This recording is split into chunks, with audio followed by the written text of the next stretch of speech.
100 நாள் ஆட்சி ரொம்ப நாறுது. நேற்று தமிழ்நாடு முழுக்க எல்லா பத்திரிகைகள்லேயும் முதல் பக்கத்தில் சினிமா போஸ்டர் மாதிரி வந்திருந்தது. எல்லாரும் இப்படி ஒரு படம் வரலையே, படம் பேர் என்னன்னு பார்த்தா அதுக்கப்புறம் 100 நாள் ஆட்சி அப்படின்னு போட்டிருக்கிறாங்க. சினிமா போஸ்டர் எப்படி இருக்குமோ அதுதானே அவங்களுக்கு வருது. நீங்கள் அது தாண்டி வேற வான்னா என்ன பண்ண முடியும்? காக்கா பிரியாணி தின்னா காக்கா மாதிரி தான் கத்த முடியுங்கிற மாதிரி தான் அதுக்கு இந்த ஆட்சிக்கு இவ்வளோதான் வரும்.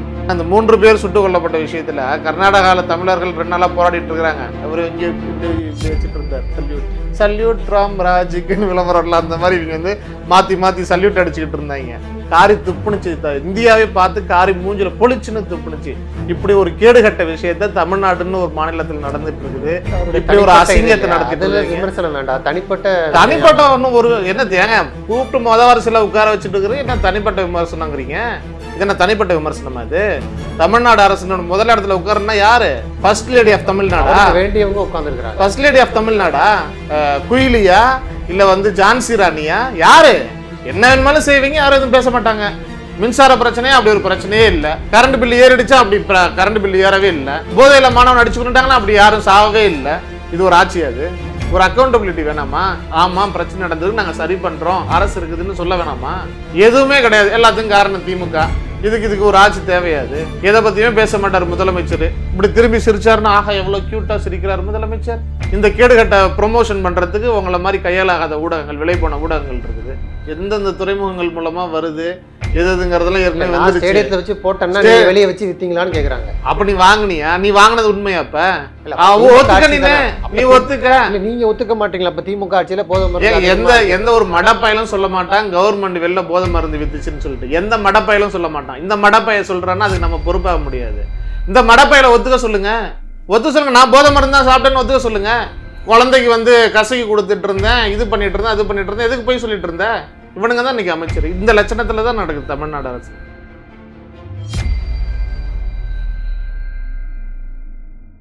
லிபர்டி தமிழ் நேயர்களுக்கு வணக்கம். இன்றைய நேர்காணலில் நாம் சந்திக்கிறப்பவர் திமுக மாணவர் அணி துணை செயலாளர் தமிழ்கா அமுதரசன் அவர்கள். வணக்கம். வணக்கம். தாவேக ஆட்சியினுடைய 100வது நாள் சினிமா போஸ்டர்லாம் ஒட்டி கொண்டாடிக்கிட்டு இருக்கிறாங்க. இதில் சட்டம் ஒழுங்கு இன்னும் சரியில்லை அப்படின்னு சொல்லி பல்வேறு குற்றச்சாட்டுகளை முன்வைக்கிறாங்க. நேற்று இந்த போதை மருந்து சம்பந்தமாக தாக்கப்பட்டு கொல்லப்பட்ட மாணவர் அமுதன், அது சம்பந்தமான ஒரு கவனஈர்ப்பு தீர்மானம். இன்றைக்கு 3 தமிழர்கள் கர்நாடகாவில் சுட்டுக் கொல்லப்பட்ட அந்த கவனஈர்ப்பு தீர்மானம். தொடர்ச்சியாக இது போன்ற பல்வேறு முக்கியமான விஷயங்களில் உடனடியாக எந்த நடவடிக்கையுமே இல்லை, உடனடியாக எந்த கருத்துமே விஜய் அவர்கள் தெரிவிக்க மாட்டார் அப்படின்னு சொல்லி ஒரு குற்றச்சாட்டு முன்வைக்கிறாங்க. நேற்று கூட உதயநிதி அவர்கள் சட்டத்துறையை பற்றி, இந்த சட்ட ஒழுங்கு பற்றி பேசும்பொழுது அங்கே கூடிய அமைச்சர் எங்கே அப்படின்னு சொல்லி விஜயை குறித்து கேள்வி எழுப்பினார். நீங்கள் எப்படி பார்க்குறீங்க? அந்த 100 நாள் ஆட்சியும் சரி, உதயநிதி அவர்கள் கூடிய அந்த குற்றச்சாட்டும் சரி, உங்களுடைய பார்வை என்ன? 100 நாள் ஆட்சி ரொம்ப நாறுது. நேற்று தமிழ்நாடு முழுக்க எல்லா பத்திரிகைகள்லேயும் முதல் பக்கத்தில் சினிமா போஸ்டர் மாதிரி வந்திருந்தது. எல்லாரும் இப்படி ஒரு படம் வரலையே, படம் பேர் என்னன்னு பார்த்தா அதுக்கப்புறம் 100 நாள் ஆட்சி அப்படின்னு போட்டிருக்கிறாங்க. சினிமா போஸ்டர் எப்படி இருக்குமோ அதுதானே அவங்களுக்கு வருது. நீங்கள் அது தாண்டி வேற வான்னா என்ன பண்ண முடியும்? காக்கா பிரியாணி தின்னா காக்கா மாதிரி தான் கத்த முடியுங்கிற மாதிரி தான் அதுக்கு இந்த ஆட்சிக்கு இவ்வளோதான் வரும். இந்த 100 நாள் ஆட்சி சாதனையில் என்ன அப்படின்னு பார்த்தீங்கன்னா, 100 நாளில் கொலைகள் 187, பாலியல் வன்முறைகள் 358, குழந்தைகளுக்கு எதிரான குற்றங்கள் 188, ஆணவ படுகொலைகள் 12. இதெல்லாம் பதிவு செய்யப்பட்டது மட்டும். பதிவு செய்யப்படாதது இன்னும் நிறைய இருக்குது. அதனால் இதுதான் இவங்களுடைய லட்சணம். ரெண்டாவது, இப்போ நீங்கள் கர்நாடகாவில் 3 தமிழர்கள் கொல்லப்படுறாங்க, மாணவர் அமுதன் படுகொலை, இந்த மாதிரிலாம் விஷயங்கள்லாம் வீக்கெண்டில் நடந்துருது. வெள்ளிக்கிழமை சனி ஞாயிறில் நடக்குது. அதனால் சனி ஞாயிறுலாம் முதலமைச்சர் விஜய் வெளில வர மாட்டார். அவர் கால் ஷீட்டு தமிழ்நாட்டு மக்களுக்கு கொடுத்துருக்கிறது திங்கள் டு வெள்ளி மார்னிங் 9 to 6 அவ்வளோதான். இதுதான் கால் ஷீட்டு கொடுத்துருக்கிறாரு. இதுக்குள்ளார என்ன இலவு விழுந்தாலும் அவர் தமிழ்நாடு கவர்மெண்ட் பேசும். வெள்ளி சனி ஞாயிறில் என்ன இலவு விழுந்தாலும், என் வீட்டில் என்ன நடந்தாலும், குடியே முழுகினாலும் அதை பற்றிலாம் விஜய்க்கு எந்த கவலையும் கிடையாது. அவர் கொரட்டை விட்டு தூங்கிட்டு இருப்பார். இந்த 3 பேர் சுட்டுக் கொல்லப்பட்ட விஷயத்தில் கர்நாடகாவில் தமிழர்கள் 2 நாளாக போராடிட்டு இருக்கிறாங்க. அவர் இங்கே இப்படி வச்சுட்டு இருந்தார் சல்யூட் ராம் ராஜுக்குன்னு விளம்பரம்ல அந்த மாதிரி இவங்க மாற்றி சல்யூட் அடிச்சுக்கிட்டு இருந்தாங்க. காரி துப்புனுச்சு, இந்தியாவே பார்த்து காரி மூஞ்சில பொழிச்சுன்னு துப்புனுச்சு. இப்படி ஒரு கேடுகட்ட விஷயத்த தமிழ்நாடுன்னு ஒரு மாநிலத்தில் நடந்துட்டு இருக்குது. இப்படி ஒரு அசிங்கத்தை நடத்திட்டு விமர்சனம் வேண்டாம். தனிப்பட்ட ஒன்றும் ஒரு என்ன தேங்க கூப்பிட்டு வரிசையில் உட்கார வச்சுட்டு இருக்கிறது என்ன தனிப்பட்ட விமர்சனங்கிறீங்க? இது என்ன தனிப்பட்ட விமர்சனமா? இது தமிழ்நாடு அரசு முதல் இடத்துல உட்காருன்னா யாரு? ஃபர்ஸ்ட் லேடி ஆஃப் தமிழ்நாடா? வேண்டியவங்க உட்கார்ந்துருக்காங்க. ஃபர்ஸ்ட் லேடி ஆஃப் தமிழ்நாடா? என்ன இப்போ இது குயிலியா இல்ல வந்து ஜான்சி ராணியா? யாரு? என்ன வேணுமாலும் செய்வீங்க, யாரும் எதுவும் பேச மாட்டாங்க. அதனால இந்த கேவலங்கள்லாம் நடக்குது. இதுதான் 100 நாள்ல இதெல்லாம் மக்கள் பழகிக்கிறதுக்கான ஒரு 100 நாள் சாதனைகள் சொல்றாங்க. 100 நாள்ல 1 லட்சம் கோடி, 67,000 கோடி முதலீடு, 95 நாள்ல 97 ஒப்பந்தங்கள், சிங்கப்பெண் படை, அடுக்கடுக்கான 100 நாள்ல செஞ்ச சாதனைகள், படை, புலி, அப்புறம் வந்து சுறா, அப்புறம் கில்லி, இதெல்லாம் தான் ஏன் உலகத்திலேயே முதல் நாள் வந்து அறிவிக்கிறாங்க. யாருக்குமே தெரியாது என்னன்னு நாளைக்கு உலக முதலீட்டாளர்கள் மாநாடுன்னு சொல்லிட்டு ஆள் தேடிட்டு இருந்துருக்குறாங்க. ஆள் கிடைச்சுன்னு டக்குன்னு அறிவிச்சிட்டாங்க. அறிவிச்சுட்டு அடுத்த நாள் காலையில் முதலீடு அப்படிங்கிறாங்க. பத்திரிகையாளர்கள்லாம் போகிறாங்க. எப்பொழுதுமே பத்திரிகையாளர் தான் முகரிலே மொத்தி துரத்தி விட்டுறதில்ல இந்த அரசு. எங்கே போனாலும் அசிங்கப்படுத்தி இவ்வளவு கேவலப்படுத்தினது பத்திரிகையாளர்களை யாருமே கிடையாது தமிழ்நாட்டில். தாவேக அரசுக்கு சார்பாக வந்து ஏதாச்சும் மாநாடு நடக்குதுன்னாலும் வெளில போ அப்படின்னுறாங்க. கவர்மெண்ட் ஈவெண்ட் அப்படின்னாலும் வெளில போய் அப்படிங்கிறாங்க. பத்திரிகையாளர்களும் என்ன பண்ணுறாங்க, வெக்கமே இல்லாமல் பத்திரிகையாளர்கள்லாம் கேமரா தூக்கிட்டு போகிறாங்க. அங்கே அந்த முதலீட்டாளர்கள் மாநாடு நடக்கிற இடத்துலையும் வந்து உள்ளார வரக்கூடாது அப்படின்னு தமிழ்நாடு கவர்மெண்ட்டு. உள்ளார வந்தால் நீங்கள் தான் ஃபோட்டோ எடுத்து போட்டுடுறீங்களே என்னென்ன நடக்குது அப்படின்னு சொல்லிட்டு. அப்புறம் அவங்க வந்து 1000, 2000, 3000னு முதலீட்டாளர்கள்லாம் பேசியிருக்கிறாங்க. அப்புறம் எவ்வளோடான்னு பார்த்தா இப்போ உட்காந்து யோசிச்சிருக்கிறாங்க, எவ்வளோ போடலாம், 1 லட்சம் கோடி ரூபா போட்டுக்குவோம் அப்படின்னு சொல்லிட்டு 1 லட்சம் கோடி ரூபா போட்டுக்கிறாங்க. அந்த அம்மா ஒரு தொழில்துறை அமைச்சர் ரீல்ஸ் போட்டுச்சுல்ல, அதுலேயே 50,000 கோடி ரூபா முதலீடு வந்துருச்சு. அதுக்கப்புறம் முதல் நாள் அறிவிச்சு இப்போ இதில் வந்து ஒரு 50,000 கோடி ரூபா. எனக்கு ஆனால் இப்போ இன்னொரு 100 நாள் விட்டு பாருங்கள், தமிழ்நாடெல்லாம் வந்து சாலைகள்லாம் தங்கச்சாலைகள்லாம் மாற்றிடுவாங்க. அந்த ஏன்னா முதலீடு வந்து குமியுது இல்லை. அதனால் வந்து எல்லாம் கேட்குறதுக்கு நல்லா இருக்குதா?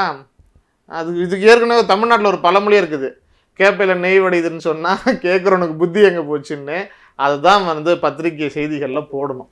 இல்லை, குறிப்பாக இந்த மாணவர் அமுதன் கொலை வந்து இப்போ சட்டமன்றத்தில் ஏற்கனவே அந்த கொலை நடந்த மறுநாளே வந்து அமைச்சர் ராஜமோகன் சொல்லியிருந்தார், நம்மளும் பேசியிருந்தோம். இது இப்போவுமே அந்த போதை மருந்துலாம் கிடையாது, ஜூனியர் அந்த விஷயத்தில் தான் கொலை நடந்திருக்குன்னு சொல்கிறாங்க. அப்படி போதை மருந்து இருந்தாலுமே இப்போ சட்டமன்றத்தில் முன்னாள் அமைச்சராக இருக்கக்கூடிய தாவேக அமைச்சர் மீது ஸ்டேடியத்தில் போதை மருந்து பயன்படுத்தினீங்க அப்படின்னு சொல்லி குற்றச்சாட்டை முன் வைக்கிறீங்க. அப்போ திமுக ஆட்சியில் தான் போதை மருந்து உச்சத்தில் இருந்துச்சு, இந்த போதை மருந்து புழக்கத்துக்கு காரணமே திமுக தான் அப்படின்னு சொல்லி புள்ளி விவரத்தோட ஆதரவு நான் படிக்கிறார் இல்லையா?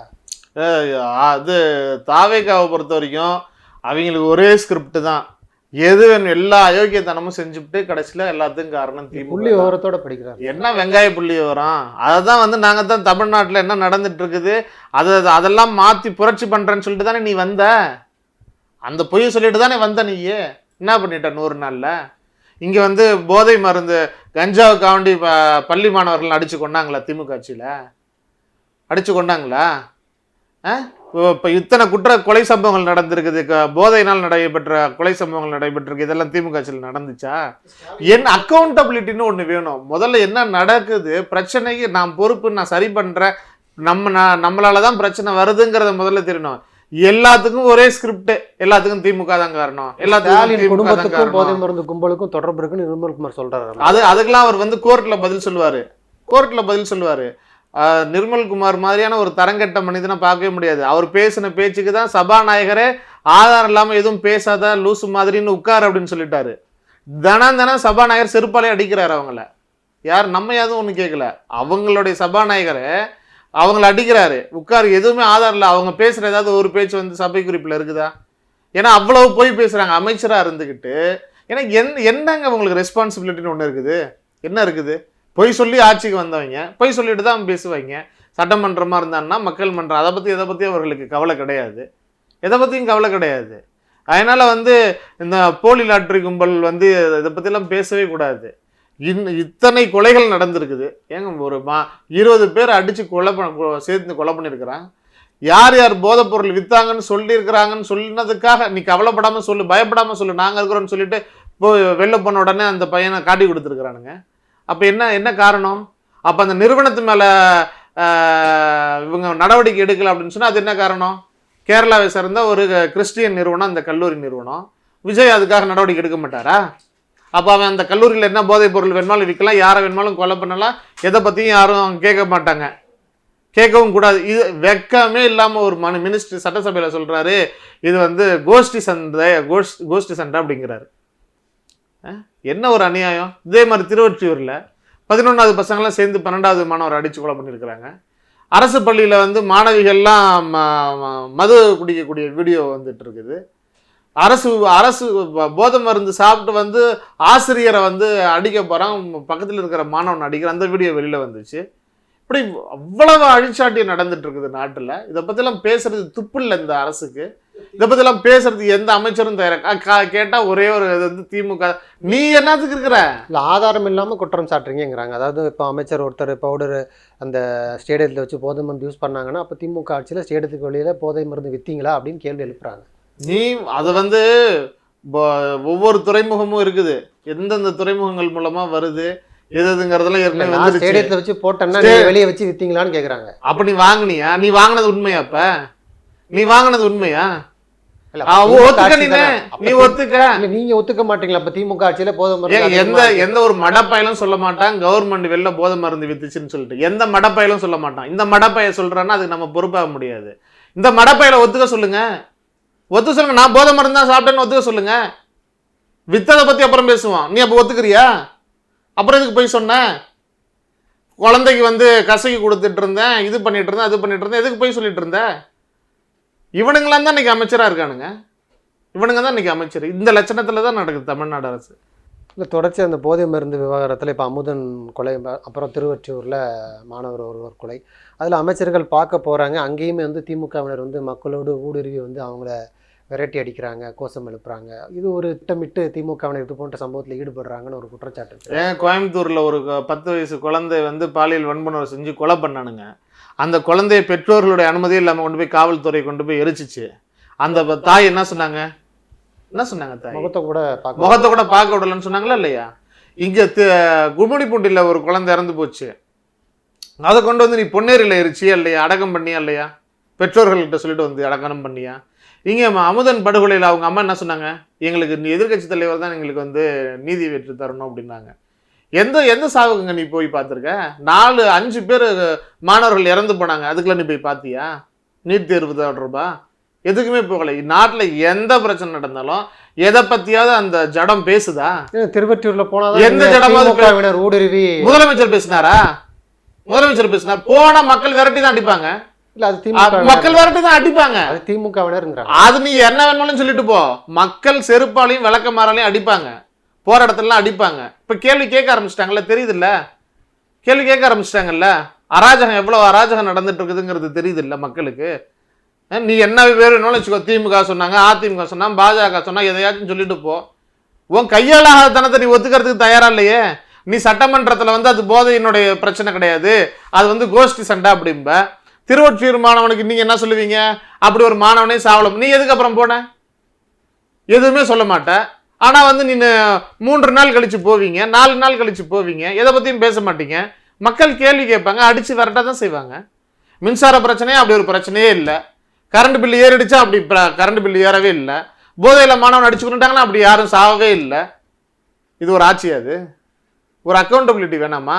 ஆமா பிரச்சனை நடந்தது, நாங்க சரி பண்றோம், அரசு இருக்குதுன்னு சொல்ல வேணாமா? எதுவுமே கிடையாது. எல்லாத்துக்கும் காரணம் திமுக. இதுக்கு ஒரு ஆட்சி தேவையாது. எதை பத்தியுமே பேச மாட்டார் முதலமைச்சர். இப்படி திரும்பி சிரிச்சாருன்னா ஆஹா எவ்வளவு கியூட்டா சிரிக்கிறார் முதலமைச்சர். இந்த கேடுகட்ட ப்ரொமோஷன் பண்றதுக்கு உங்களை மாதிரி கையாலாகாத ஊடகங்கள், விலை போன ஊடகங்கள் இருக்குது. என்னத்தை தூக்கி போட்டா கவிட்டு உடனே வாலாட்டிக்கிட்டு விஜய் கியூட்டாக சிரிக்கிறார். இன்னொன்னு எலும்பு தூக்கி போட்டா விஜய் வீட்டுல இருந்து புறப்பட்டு சரியாக நடந்து கொள்கிறார். அதாவது தேவையானதுக்கு பேசுவார். இப்ப முன்னாள் முதல்வர் கருணாநிதி பேர் அவர் 100 நாள் நடந்திருக்கு. மன்னிப்பு கேட்டாரு சட்டமன்றத்துல, பெருந்தன்மையோடு மன்னிப்பு கேட்டாரு. வேற ஏங்க அது எல்லா உறுப்பினர்களும் எந்திரிச்சு பேச ஆரம்பிச்சிட்டாங்க, எதிர்ப்பு தெரிவிக்க ஆரம்பிச்சிட்டாங்க. அதற்காக மன்னிப்பு கேட்கிறாரு. 100 நாள் ஆயிருக்குது. பத்திரிகையாளர்களை ஒரே ஒரு நாள் பத்திரிகையாளர்களை சந்திச்சு பேசியிருக்கிறாரா?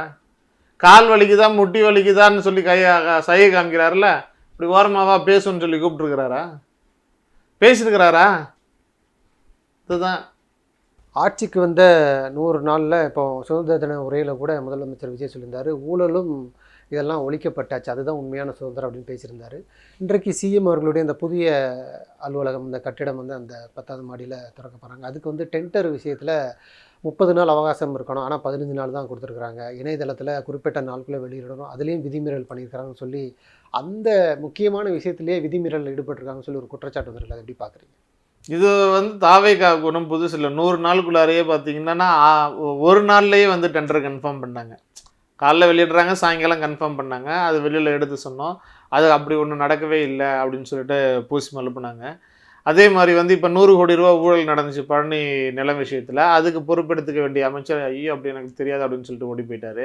அதே மாதிரி இந்த போதை மருந்து அமைச்சர், அதுவும் உங்களுக்கு தெரியும், யாரும் எந்த பொறுப்பு எடுத்துக்க போதில்லை. அதே மாதிரி தான் இப்போ இந்த டெண்டர் இப்போ அவருடைய ஜோசியர் சொன்னதாக செய்திகள்லாம் வெளியில் வந்துச்சு. கடலை பார்த்து தான் உட்காந்துருக்கணும், உயரத்தில் 10வது மணிலேருந்து கடல், ஏன்னா கடகராசி கடலை பார்த்துக்கிட்டே இருக்கணும், நண்டுக்கு தண்ணி தேவையில்ல, அதனால் வந்து அப்படி பார்த்துக்கிட்டே இருக்கணும், ஏன்னா இங்கே ஜோசிகாரனை வச்சு தானே ஆட்சி நடந்துட்டு இருக்குது அப்படின்னு சொன்ன உடனே இங்கே 10வது மாடியில் வந்து எல்லாத்தையும் ரெடி பண்ணிட்டு இருந்தாங்க. அதுக்கு வந்து என்ன பண்ணாங்க, டெண்டர் வெளியிட்டாங்க. அதெல்லாம் எதை பற்றி இது இங்கே எல்லாமே வந்து மூடு மந்திரமாக தான் இந்த ஆட்சியில் நடந்துட்டு இருக்கு, எதுவுமே வெளிப்படையாக நடக்கிறது கிடையாது.